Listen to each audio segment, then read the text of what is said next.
my constituents and those in North Wales an update on progress on the Wrexham-Bidston railway line? Well, Mr. Speaker, the Wrexham-Bidston line is one of a number of lines that are being looked at the moment, including the South Wales Relief Line and the North Wales Coastline. But the reality is that constituents in Wales are absolutely fed up with having to wait more than 12 months for treatment, and the reason for that is 21 years of Labour government running the NHS in Wales. Their record, Mr. Speaker, is an absolute disgrace. Teresa Villiers. Question number 6, Mr. Speaker, sir. Minister. Mr. Speaker, with permission, I will answer questions 6 and 8 together. My ministerial colleagues and I fully accept that there is a cost of living challenge. But of course, this country has faced some exceptional challenges over the last few years, including a global pandemic and European land war. And we have responded vigorously by providing £37 billion to help households across the UK through these challenges. Teresa Villiers. Will he agree that the best way to help people in Wales with the cost of living is to deliver our long-term plan to grow the economy, increase productivity and reduce people's taxes? Agree completely with the question, and of course, households across the whole of the United Kingdom will be receiving a cost of living support payment worth £650 this month. By contrast, the Welsh Labour government is wanting to spend £100 million increasing the number of Welsh Senedd members in Wales. Some people, Mr. Speaker, believe in levelling up, but I'm afraid the members of the party opposite believe in leaving people behind and spending more money on further politicians. Philip Hollowell. Across the UK, 8 million low-income households will be getting £1,200 in financial support to help with rising electricity and gas bills. Wouldn't the £100 million being spent by the Welsh Government on extra politicians in Cardiff be better directed at helping those families? Yes, Mr. Speaker, you won't be surprised that I agree fully with what my right honourable friend has said. And not only will households be receiving an extra £1,200, but next week 8 million households will be on means-tested benefits will get an extra £326 in their bank accounts. In September, 6 million people on disability benefits will receive a payment of £150. And in October, households will see £400 coming off their energy bills. And there is much more to follow, because this government believes in levelling up, not spending £100 million on extra Senedd members. Damian Griffith. Thank you very much, Mr. Speaker. Well, in respect of people who have their permanent residence in park homes or similar in Wales, where they receive their energy bills via a third party, in spite of parliamentary questions, we still have no answers about how they can receive the £400 discount. So could I ask the Minister if he would speak to ministerial colleagues to sort this out so that they can receive this money in a timely fashion?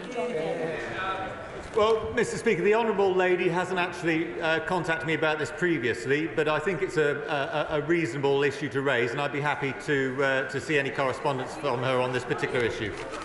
Anna McMorran. Unsurprisingly, this UK government has repeatedly broken its promises to fund Wales to what it promised, to the tune of nearly £800 million. And then they're blatantly trying to undermine devolution at every opportunity. So can the Secretary of State tell me how this is serving the Welsh people at a time when they are struggling through the cost of living crisis? And while he's at it, tell us why he is still propping up this broken government that promotes an abuser and then lies about it. Mr. Speaker, this statement is completely incorrect. Prior to Brexit, Wales received around £343 million a year in structural funds, and £337 million a year was spent on agriculture, and post-Brexit the sums will be exactly the same. And the question I would like to ask is why are members opposite still supporting a government in Wales which has left us with lower education standards, lower standards in healthcare, more taxes on businesses, such as a tourism tax and a tax on wine producers. Why is it, Mr. Speaker, that they are wanting to now spend £100 million worth of taxpayers' money on extra politicians? These are the questions that the people of Wales would like to know the answers to. Shadow Minister Gerald Jones. Thank you, Mr Speaker. The Conservatives' cost of living crisis is hitting Wales hard. The soaring cost of energy, fuel and food have been compounded by crippling increases in tax and national insurance. The meagre 5p cut to the fuel duty has proved wholly inadequate, and energy costs are due to rise even further this autumn. It's clear that this government has not only run out of ideas, but they're running out of ministers too. So will the Secretary of State commit to speaking to whoever holds the post of Chancellor this afternoon to take immediate further action to tackle this cost of living crisis? Well, Mr Speaker, we've already acknowledged that there is a cost of living crisis that has been caused partly as a result of having to spend £400 billion to get us through the COVID pandemic and as a result of a European land war. But of course, we are doing everything we can to support people through these difficult times. That's why we're spending £37 billion on support for hard-hit households, why we've introduced a new 25% energy profits levy on oil and gas companies, which will raise around £5 billion of revenue, which will also go to relieving the burden on families. Sally Ann Hart. 7, please, Mr Speaker. Thursday. Thank you, Mr Speaker. I have regular discussions with ministerial colleagues on how Wales's £585 million share of the UK SPF will level up communities across Wales. With local authorities, business, third sector, civil society fully engaged, UK SPF will mean quicker delivery, better targeting, closer alignment with local priorities than previous EU funding. Thank you, Mr Speaker. The UK Shared Prosperity Fund priorities are to empower local communities, businesses and people with the funding for delivery going directly to local authorities in Wales.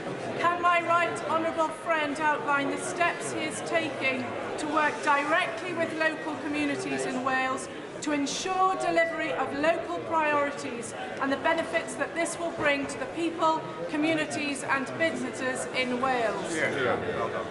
Thank you, Mr Speaker. The Honourable Lady, my honourable friend, makes a very good point about devolution, and of course it frustrates members opposite, because what we're doing as far as the funds are concerned is taking devolution to its literal limits. We are going to 22 local authorities, stakeholders across Wales, and I find it absolutely perplexing that for some reason Welsh Government thinks devolution stops in Cardiff, and they simply do not trust 22 democratically local authorities spread across the whole of Wales to make sensible decisions on behalf of their constituents. Wayne David. Mr Speaker, because there will be a timescale involved, there is a lot of concern amongst local authorities in Wales, but monies allocated under the Shared Prosperity Fund will not be spent by them, and the money therefore will be clawed back by central government. Will he say that this will not happen? I've got the gist of the honourable gentleman's question. Of course, the Shared Prosperity Fund is an absolute cast-iron commitment. It has thousands of jobs at its disposal. We think it's got great potential across the whole of Wales, and we're very happy, of course, if he has individual examples of which concern him, to address them. Alan Cairns. Thank you, Mr Speaker. The Welsh Government wasted close to £5 billion of the former European aid in West Wales and the valleys. What reassurance can my right honourable friend give me that the UK Shared Prosperity Fund will reflect UK priorities, working with local authorities in Wales, in all of Wales, to ensure that places like the Vale of Glamorgan benefit, having been excluded by the former European scheme?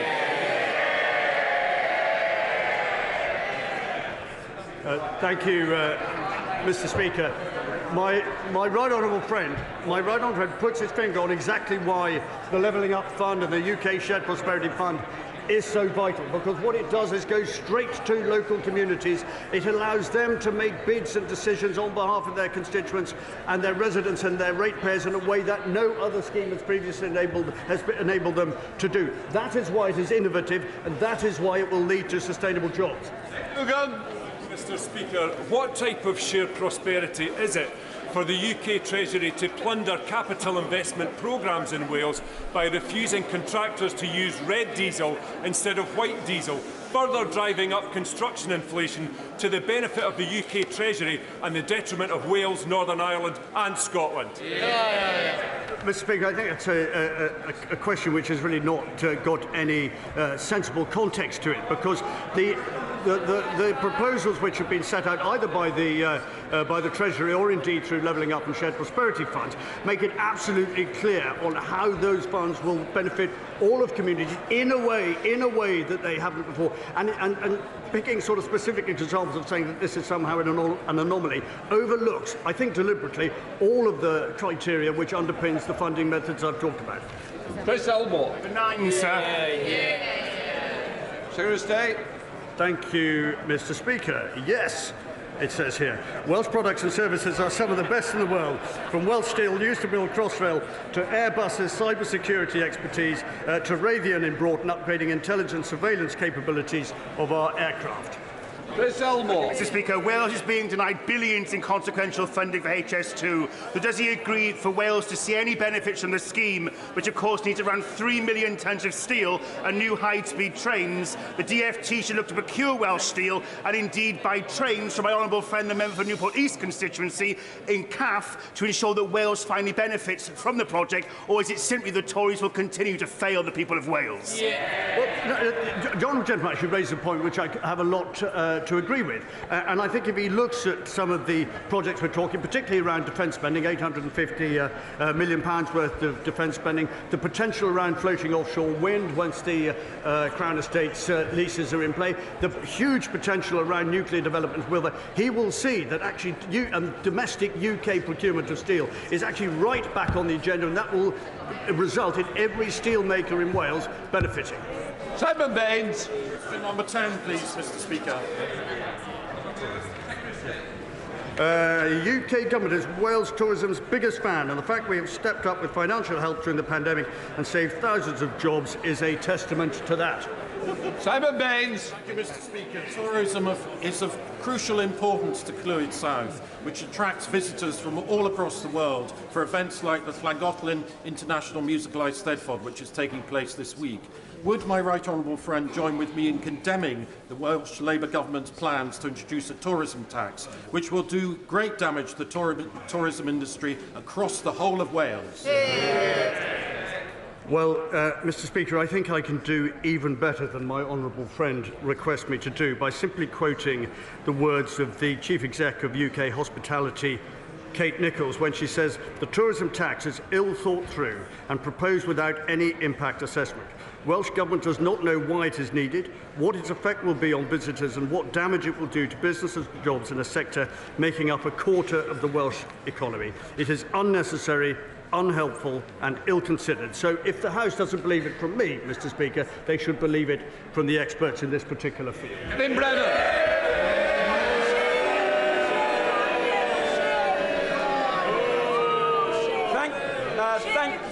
Thank you very much, Mr. Speaker. On the issue of tourism in Wales, a previous Tory leader, when he resigned, actually not only visited Wales, but bought a home in Wales. Can I suggest that one way that the Secretary of State for Wales could help tourism in Wales is by encouraging the current Tory leader to follow suit, resign, and perhaps buy a home, maybe not in Wales, perhaps somewhere else. Thank you, Mr. Speaker. Perhaps I could encourage the honourable gentleman to persuade his colleagues in Cardiff, the First Minister, to drop his ridiculous plans for a tourism tax, to drop his ridiculous plans for various other means of punishing successful businesses in Wales. And if he did that, actually, perhaps we could create some lasting jobs in Wales rather than simply listening to his political protestations. Before we come to Prime Minister's questions, I would like to point out that the British Sign Language interpretation of proceedings is available to watch on Parliament Live TV. We now start with questions. Prime Minister Ben Everett. One, please, sir. Prime Minister. Thank you, Mr. Speaker. Today is a big day as we implement the biggest tax cut. For a decade, increasing national insurance thresholds to make tax lower and the tax burden easier. These changes will benefit 30 million people across the UK. And I'm pleased to say that two of those people are seated here in the public gallery today. Mandy Banfield and Alan Calzari, a typical worker, will now save £330 per year, with 70% of employees better off as a result. That is real money for real people. Mr. Speaker, I'm sure the House will also join me in wishing the best of luck to England and Northern Ireland, who are competing in the UEFA Women's Euro 2022 tournament, which starts today, and I'm sure they will both make the nation proud. This morning, Mr. Speaker, I had meetings with ministerial colleagues and others. In addition to my duties in this House, I expect I shall have further such meetings later today. Ben Everett. Thank you, sir. Last week we launched a new approach to combating knife crime in Milton Keynes, which means increased use of stop and search, it means tougher charging and custody, tougher sentencing, faster youth diversion and more work with parents and communities. Would the Prime Minister agree with me that if you carry a knife in Milton Keynes, you should expect to end up behind bars? Yes, I thank my honourable friend for what he's doing to campaign for tougher sentences in Milton Keynes, in campaign against knife crime, and as a result of what the Conservatives have done, adults who are convicted of certain offences involving a knife, including threatening with a knife or a second offence of possession, face a minimum sentence of 6 months imprisonment, Mr. Speaker. And guess who voted against tougher sentences for knife crime? We now come to the Leader of the Opposition, Keir Starmer. Thank you, Mr. Speaker.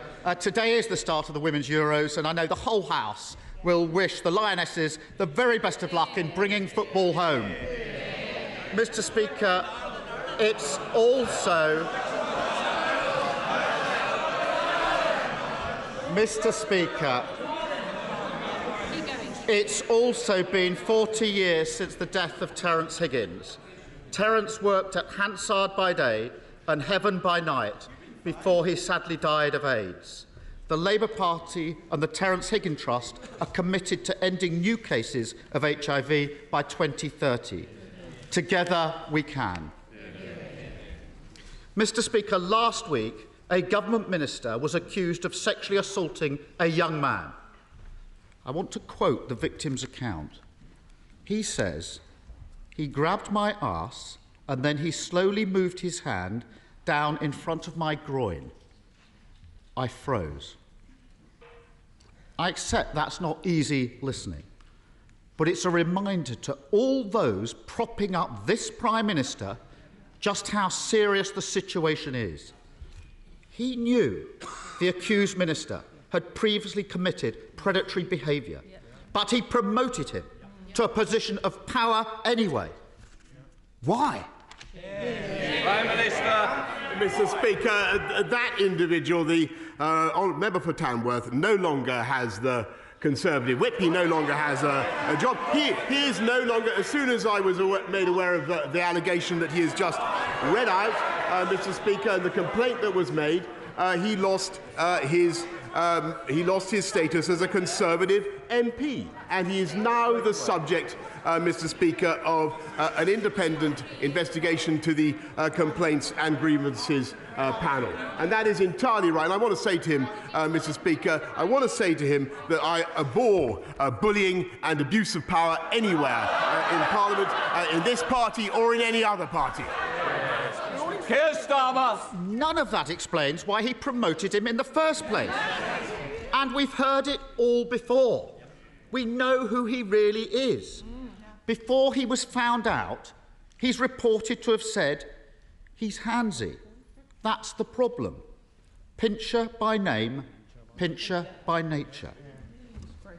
Now, has the Prime Minister ever said words to that effect? And I'm not asking for bluster and half-truth. We've all had enough of that. Yes or no?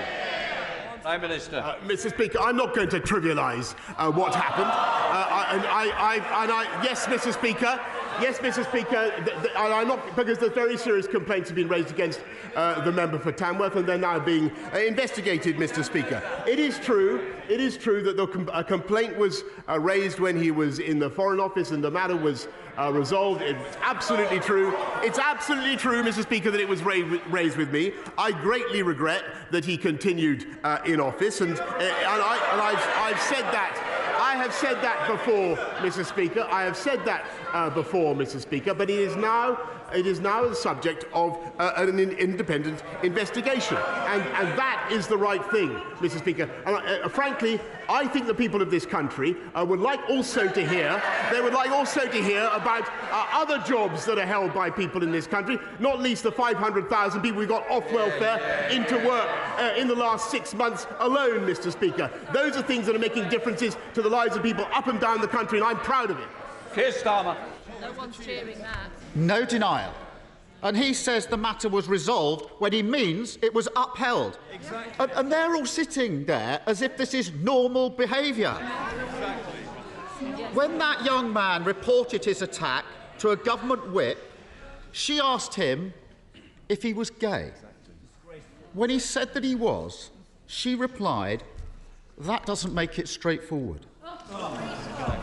That comment will sicken anyone who's experienced sexual assault and then be made to feel like they somehow asked for it, or who worry that prejudice means their complaint won't be taken seriously. Will he apologise for those disgraceful comments on behalf of his government? Mr. Speaker, I've already said that I regret very much that the member for Tamworth continued to hold office after the complaint was made against him in the Foreign Office, and it was resolved in the Foreign Office. His apology was accepted, but clearly that was not enough. And in hindsight, Mr. Speaker, I should have realised that he would not change. However, when it came to the Friday of last week, and when I was given the information that he's read out about the complaint that was made against the honourable member, I acted immediately, Mr. Speaker, and I took the whip away from him. And we will not tolerate that kind of behaviour in this or any other party, Mr. Speaker. And what we also want to do is to help people up and down the country with the things that also matter to them, like cutting their taxes, Mr. Speaker, by £330 this year, which is what we're doing. Keir Starmer. Doesn't that just sum him up? Awful behaviour, unacceptable in any walk of life. It's there for all to see, but he ignores it. It was the same when his ally was on the take from the lobbyists. It was the same when his Home Secretary was bullying staff. It was the same when taxpayers' money was being abused. And it was the same when he and his mates parted their way through lockdown. Anyone quitting now, after defending all that, hasn't got a shred of integrity. Mr. Speaker, isn't this the first recorded case of the sinking ships fleeing the rat? Mr. Speaker, look, he talks about. He should hear what his lot say about him, Mr. Speaker. He talks about integrity. He wanted to install the member for Islington North into number 10, Mr. Speaker. That's what he wanted to do. Imagine what our country and what the world would be like now. He talks about integrity. He voted 48 times to overturn the will of the British people and take us back into the European Union. And by the way, listening to his muddled speech the other day, that is exactly what he would do again. Mr. Speaker, he talks about integrity, but Mr. Speaker, he has voted time and time again against sanctions on criminals that would put them behind bars. This is the government that is tough on... I'm sorry, he talks about integrity. He is himself facing a criminal investigation, Mr. Speaker, which he asked me to resign. Keir Starmer. What a pathetic spectacle. The dying act of his political career is to parrot that nonsense. And as for those who are left, only in office because no one else is prepared to debase themselves any longer, the charge of the lightweight brigade. Some self-respect. Mr. Speaker, for a week, he's had them defending his decision to promote a sexual predator. Every day, the lines he's forced them to take have been untrue. First, that he was unaware of any allegation. Untrue. Then, he was unaware of any specific allegation. Untrue. Then he was unaware of any serious specific allegation. And now he wants them to go out and say that he simply forgot that his whip was a sexual predator. Anyone with anything about them would be long gone from his front bench. In the middle of a crisis, doesn't the country deserve better than a Z-list cast of nodding dogs? Well, Mr. Speaker, it's exactly when times are tough and when the country faces pressures on the economy and pressures on their budgets, Mr. Speaker, and when we have the biggest war in Europe for 80 years, Mr. Speaker, that is exactly the moment that you'd expect a government to continue with its work, not to walk away, Mr. Speaker, and to get on with our job and to focus on the things that matter to the people of this country. And so we're not only cutting taxes today, Mr. Speaker, we're putting £1,200 into every one of the 8 million most vulnerable households in the country, Mr. Speaker, thanks to the strength of our economy and thanks to the decisions that we took, Mr. Speaker, which he opposed at the time. Here's Sama. The only thing he's delivering is chaos. I started this session with a quote from the young victim in all this, how he froze when he was attacked. When I was prosecuting rapists, I heard that from victims all the time. Victims said they froze because it's not about sex, it's about power. And the power the disgraced government minister had was handed to him by that Prime Minister. And he's only in power because he's been propped up for months by a corrupted party defending the indefensible.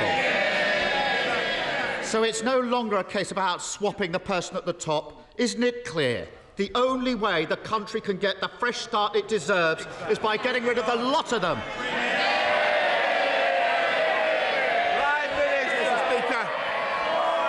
Mr. Speaker, the difference between this. Shh. We've got to get through Prime Minister's questions. Prime Minister. Mr. Speaker, the difference between this government and that opposition is we have a plan and they do not.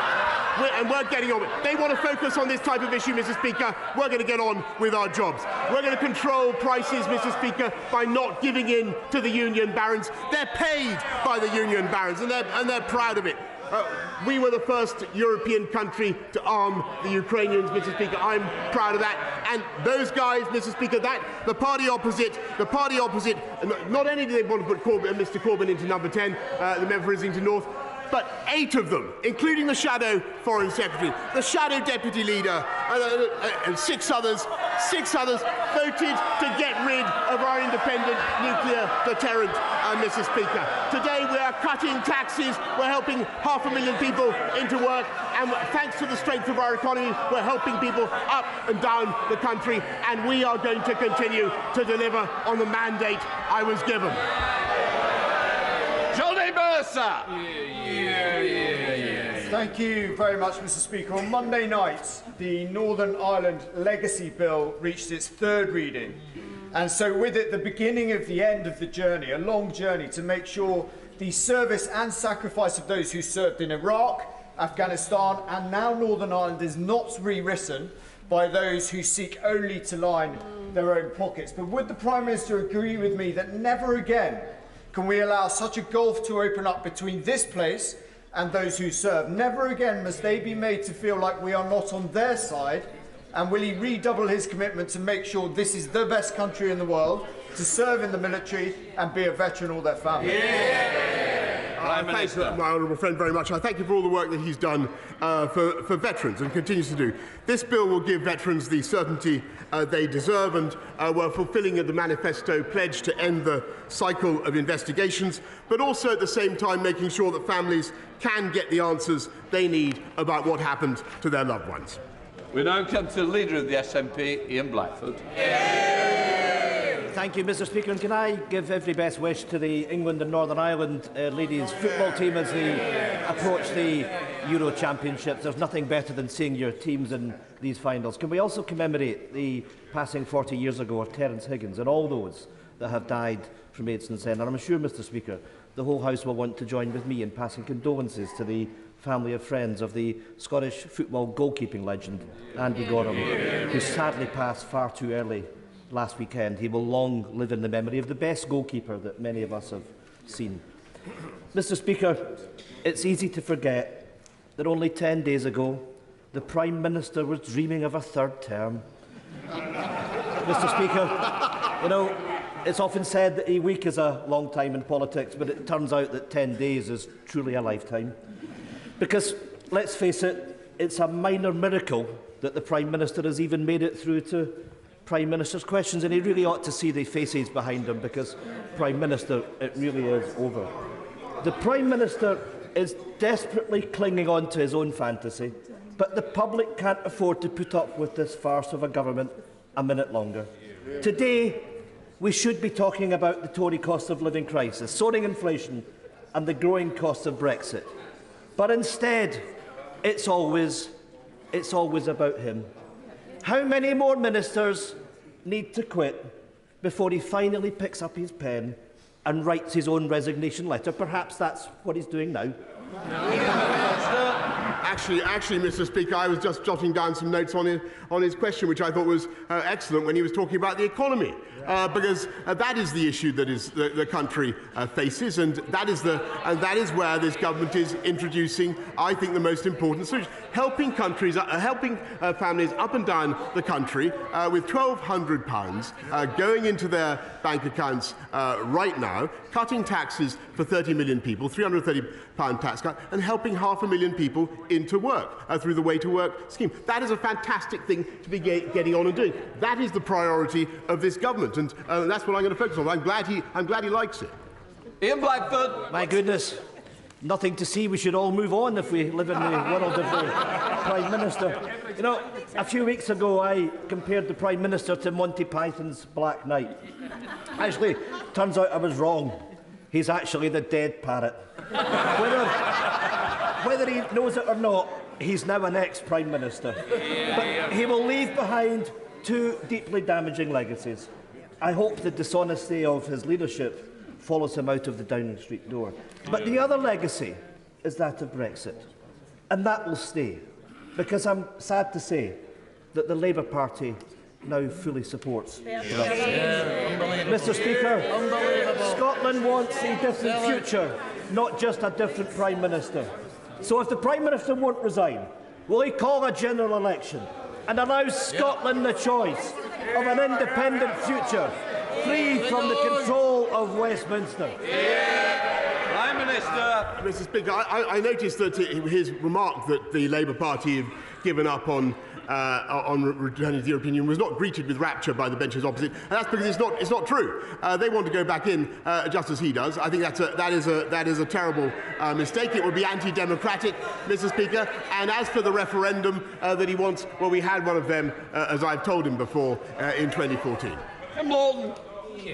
Thank you, Mr. Speaker. Does the Prime Minister think there are any circumstances in which he should resign?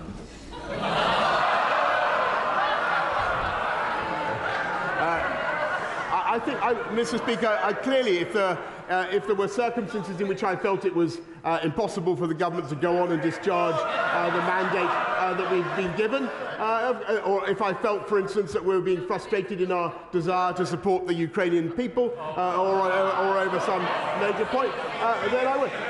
But frankly, Mr. Speaker, the job of a Prime Minister in difficult circumstances, when he's been handed a colossal mandate, is to keep going, and that's what I'm going to do. Ms. Savile Roberts. Well, there you have it, Mr. Speaker. Once again, the Prime Minister, he puts political survival before public duty. But people can see, even if he goes, it's not an if, it's a when, isn't it? The same Westminster arrogance will continue to dictate our futures in Wales. Does he want a medal for being the best recruiting sergeant for independence we could wish for? Actually, Mr. Speaker, everywhere I look around the United Kingdom, I had a great talk with Mark Drakeford the other day, as well as talking to Nicola Sturgeon. I see the bonds of our union being strengthened the whole time, and I'm confident that they will continue to do so. Link Drummond. Thank you very much. Thank you, Mr. Speaker.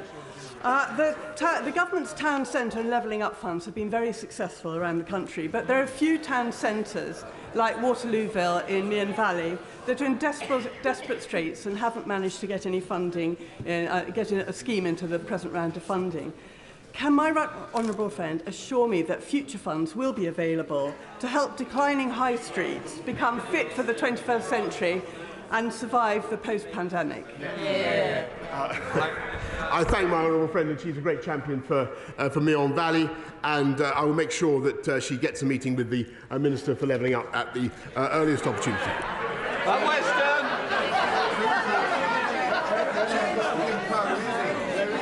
Thank you, Mr. Speaker. The public clearly thinks that this government has lost the plot over the cost of living crisis. The Prime Minister may be aware that the average salary for a nurse is £36,000. For a primary teacher, it is £38,000. They, and indeed working people everywhere, are struggling to pay their rents and their mortgages. Given they can barely afford a £150,000 mortgage on a new home, can he tell this House how he could afford a £150,000 treehouse? What I can tell him, Mr. Speaker, is that up and down the country, rather than talking about fantasy infrastructure, I can talk about real infrastructure. We are helping to unite and level up the people of this country with £650 billion of investment, helping people, helping to lift the aspirations and opportunities of people up and down the country. And thanks to the strength of our economy, we're helping exactly the people he describes with £1,200 going into their bank accounts to help them with the cost of living pressures. Under the House, Sir Peter Bottomley. The Prime Minister knows that while he's Prime Minister, I want him to do all the good he can.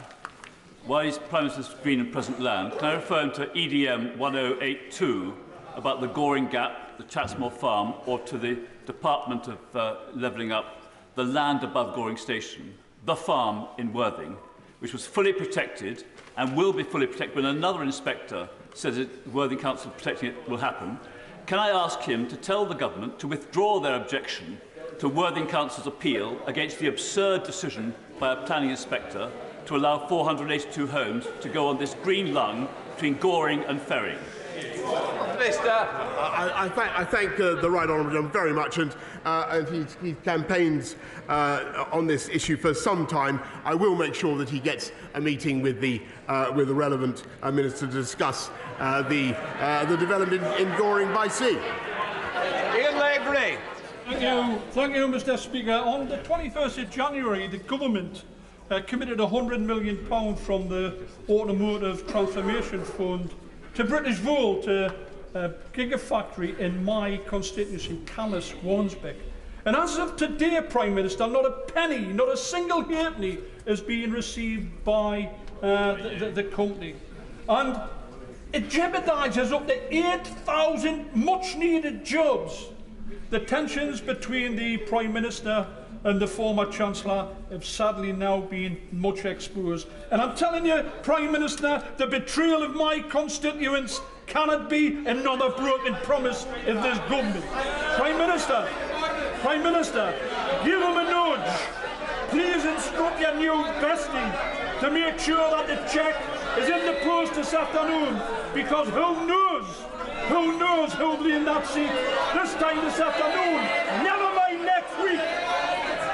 Can I congratulate the Honourable Gentleman on the passion with which he advocates investment in British Volt? And I totally share his enthusiasm. And actually, I want to thank my Honourable friend, member for Blythe Valley as well, who is a heroic campaigner on this issue. I can tell him that the letter was sent last night, Mr. Speaker, an in-principle offer of support for this project through. How about that?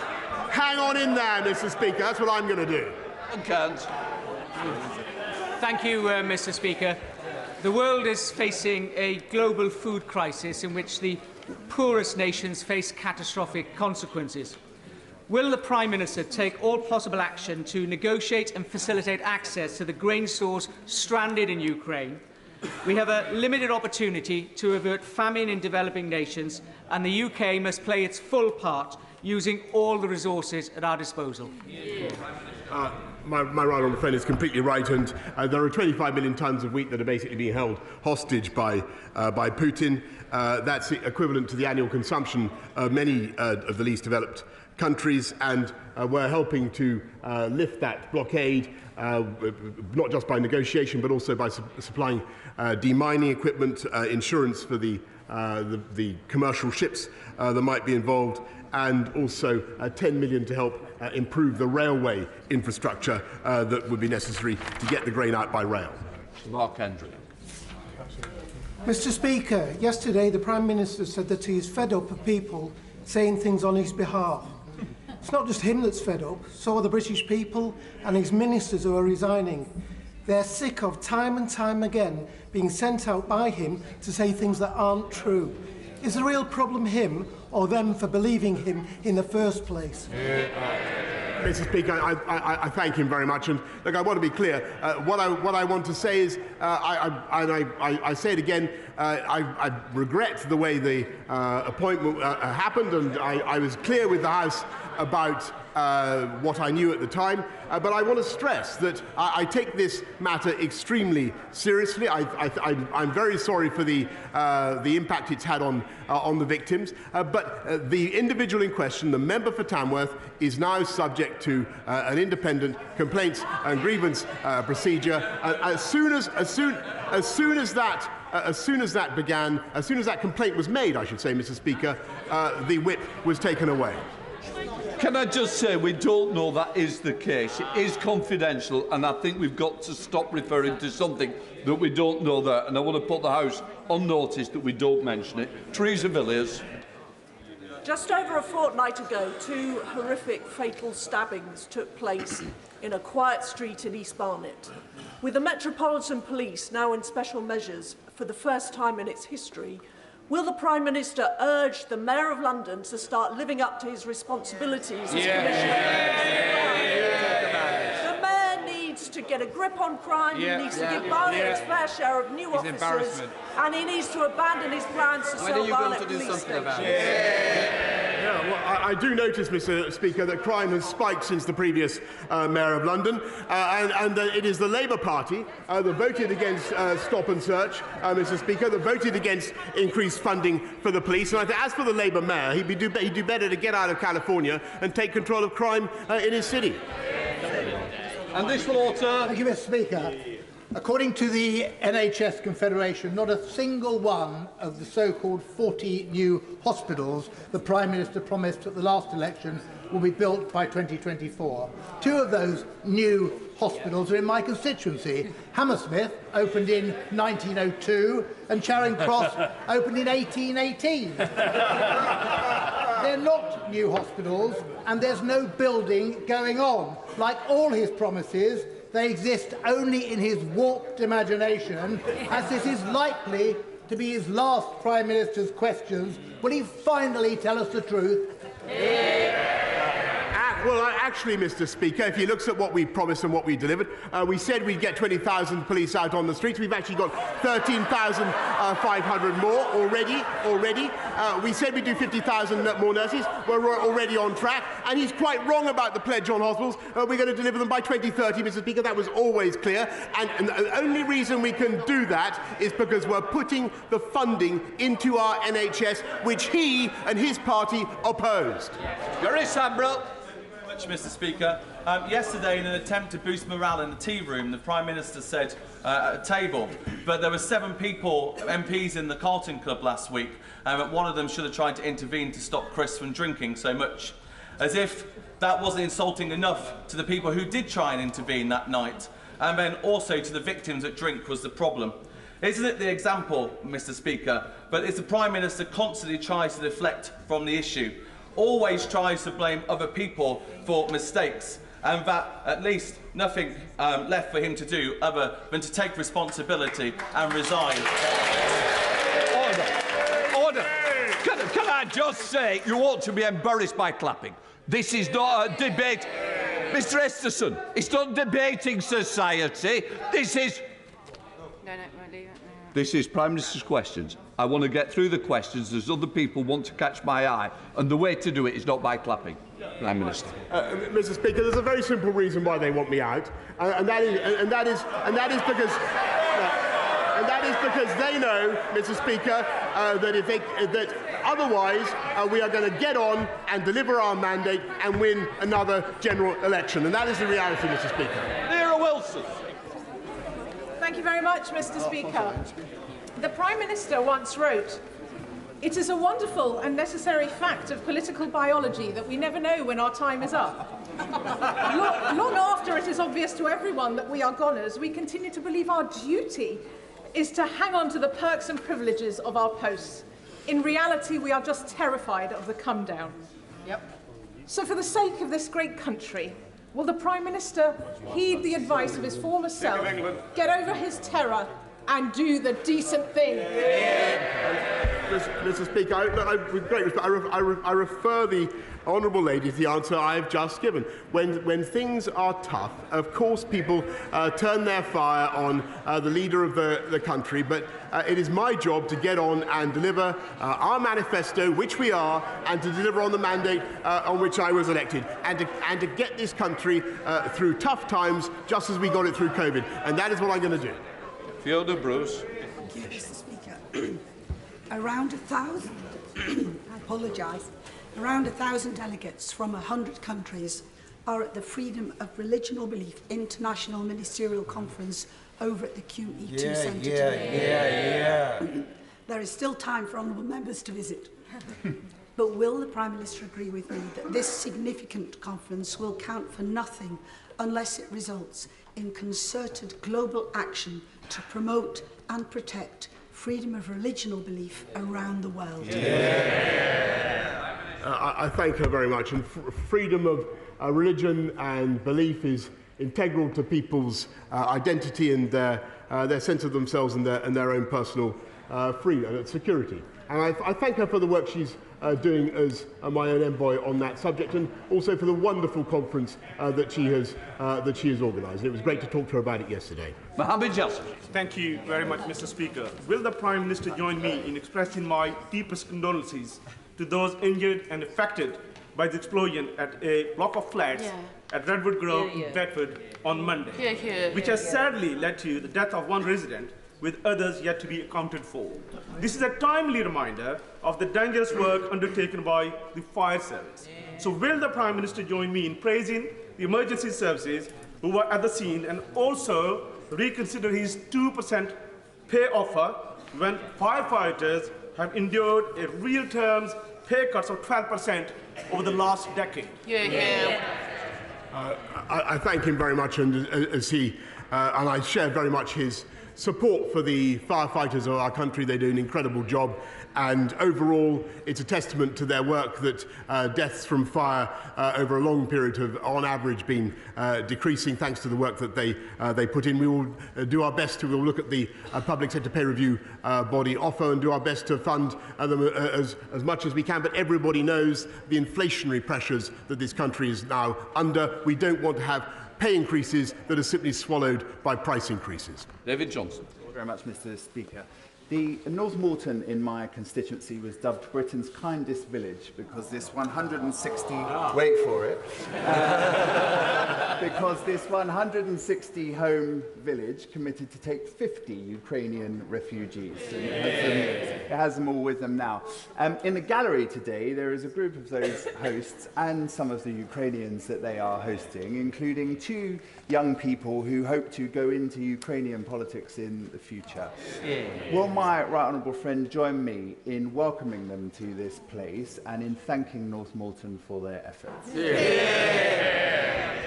I thank him very much for what he's doing to host young Ukrainians. Thank everybody actually in this House who's looking after Ukrainians. I think a lot of people are doing that. And can I say, I believe it's the wish of this entire House that those young people should grow up to live in a free, independent, democratic and sovereign Ukraine. Peter Dowd. Thank you, Mr. Speaker. Given that the Prime Minister doesn't like walkouts and strikes, what legislation will he be introducing to stop further walkouts and strikes amongst his cabinet colleagues and junior ministers?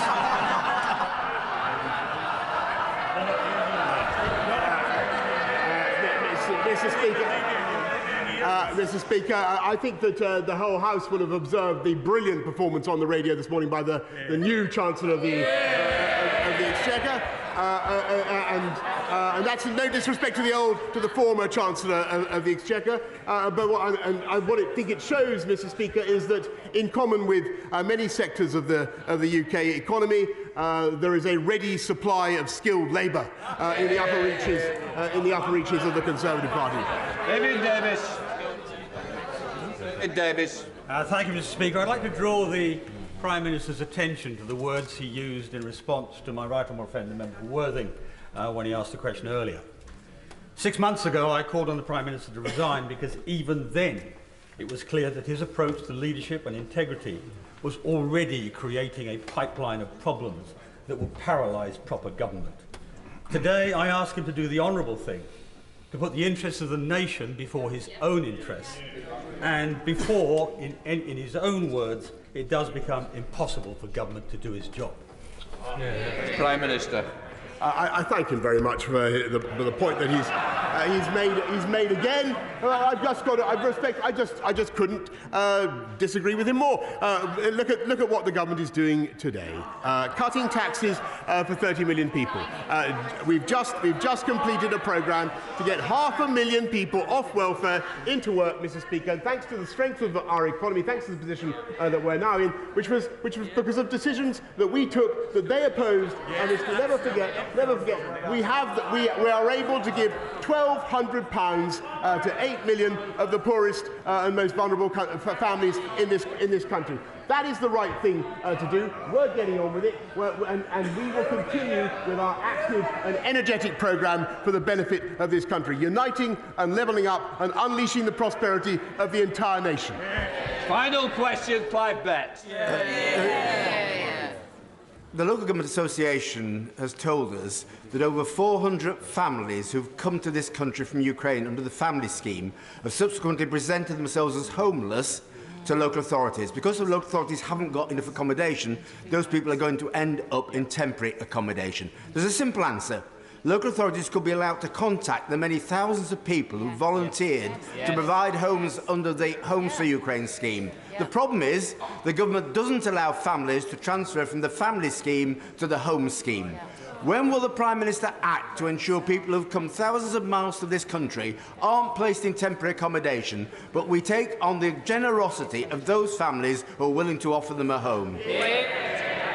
I thank him very much for the very valuable point that he's raised, and we will make sure that families are able to cross over from one scheme to another and to simplify and speed up the process. But I don't think that should take away, Mr. Speaker, from the generosity of this country in welcoming Ukrainians. 135,000 visas have so far been issued through our uncapped scheme, both the family scheme and the Homes for Ukraine scheme. It's changing the lives of those Ukrainians, and I think we should all be proud of what we are doing. We now come to the personal statement. I call Sajid Javid. Mr. Speaker, I'm grateful for your permission to make this statement. Yesterday, we began our day together. You, I, my right honourable friend, the Prime Minister, and members from right across this House, when we broke bread together at the Parliamentary Prayer Breakfast. And we listened, all of us, to the words of Reverend Les Isaac, who spoke about the fact that responsibility that comes with leadership, the responsibility to serve the interests of others above your own, and to seek common ground of your party, your community, and above all, your country. Now, colleagues will be forgiven for my sense of déjà vu. Despite what it might seem, I am not one of life's quitters. I didn't quit when I was told that boys like me don't do maths. I didn't quit when old school bankers said I didn't have the right school ties. And I didn't quit when people in my community said that I should not marry the love of my life. I care deeply about public service and giving back to this country that has given me so much. That is why, when I got the call from my right honourable friend, the Prime Minister, just over a year ago, I didn't hesitate to serve again. It was a critical time for our country. Tough decisions needed to be made about when we were going to come out of lockdown, about supporting the National Health Service and the care sector under unprecedented strain. It has been an absolute privilege of my life to have been trusted with these responsibilities, and I can only hope that my best has been good enough. It has undoubtedly also been one of the toughest roles that I've had so far.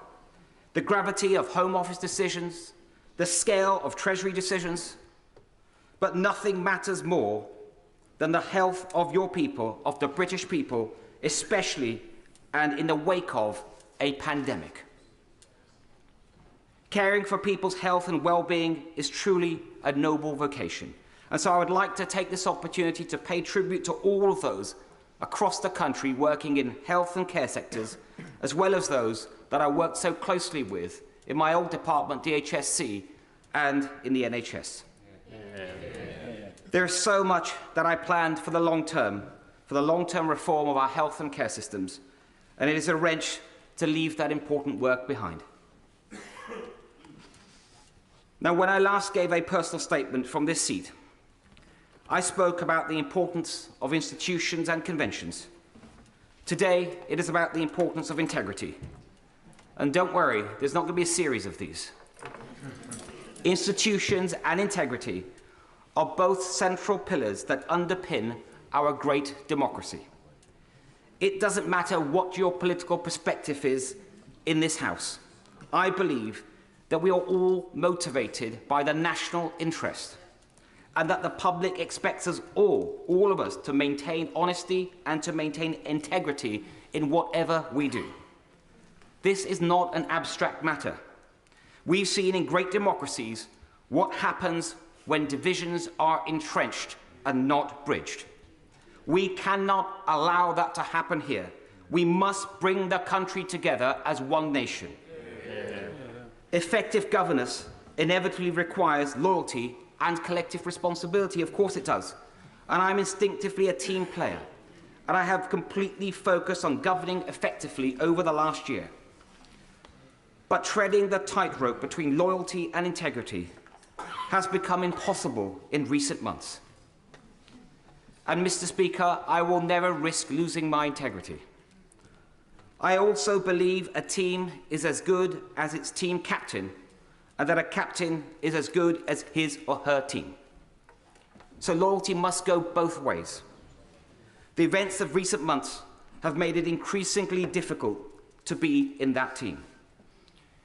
It's not fair on ministerial colleagues to go out every morning defending lines that don't stand up and don't hold up. It's not fair on my parliamentary colleagues who bear the brunt of constituents' dismay in their inboxes and on their doorsteps in recent elections.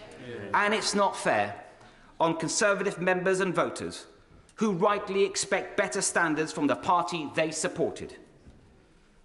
When the first stories of parties in Downing Street emerged late last year, I was personally assured at the most senior level by my right honourable friend's then team that, and I quote, there had been no parties in Downing Street and no rules were broken. So I gave the benefit of doubt. And I went on those media rounds to say that I'd had those assurances from the most senior level of the Prime Minister's team. Then we had more stories. We had the Sue Gray report, a new Downing Street team.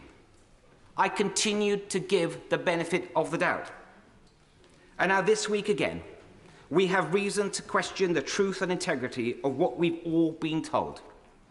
And at some point, we have to conclude that enough is enough. I believe that point is now. I welcome the Prime Minister's public acknowledgement last night that matters could have been handled better in who he appointed and what was said about what he knew when. And I appreciated his kind and humble words and his humble spirit when I went to see him yesterday, and also the kind letter that he has sent to me. But I do fear that the reset button can only work so many times. There's only so many times you can turn that machine on and off before you realise that something is fundamentally wrong. Last month, I gave the benefit of doubt one last time. But I haven't concluded that the problem starts at the top. That is not going to change. I have concluded that the problem starts at the top, and I believe that is not going to change. And that means that it is for those of us in a position who have responsibility to make that change. I wish my Cabinet colleagues well, and I can see they have decided to remain in the Cabinet. They will have their own reasons. But it is a choice. I know just how difficult that choice is. But let's be clear. Not doing something is an active decision. I am deeply concerned about how the next generation will see the Conservative Party on our current course. Our reputation, after 12 years in government depends on regaining the public's trust. This is not just a personal matter. The philosophy and perception of Conservatives depends on it. It is central to the Conservative ideal that we believe in decency, in personal responsibility, and in social justice enabled by conventions and the rule of law. The Conservative mission to extend freedom and prosperity and opportunity is all at risk if we cannot uphold that ideal. And, Mr. Speaker, it is not only the Conservative Party is not the only great institution in need of urgent repair.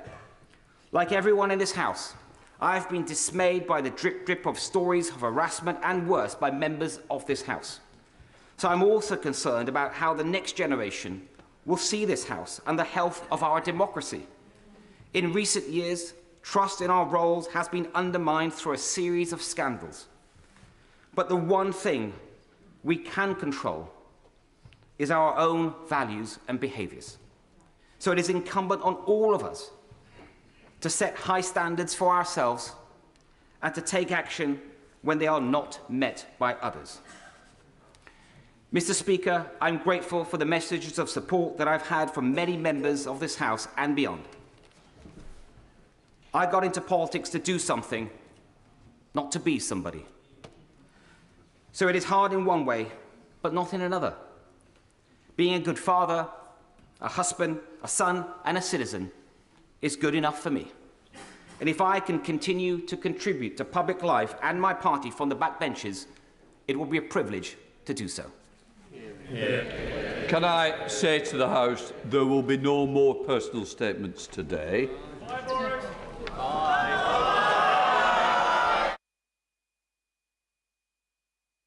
Let the House leave in peace and quiet.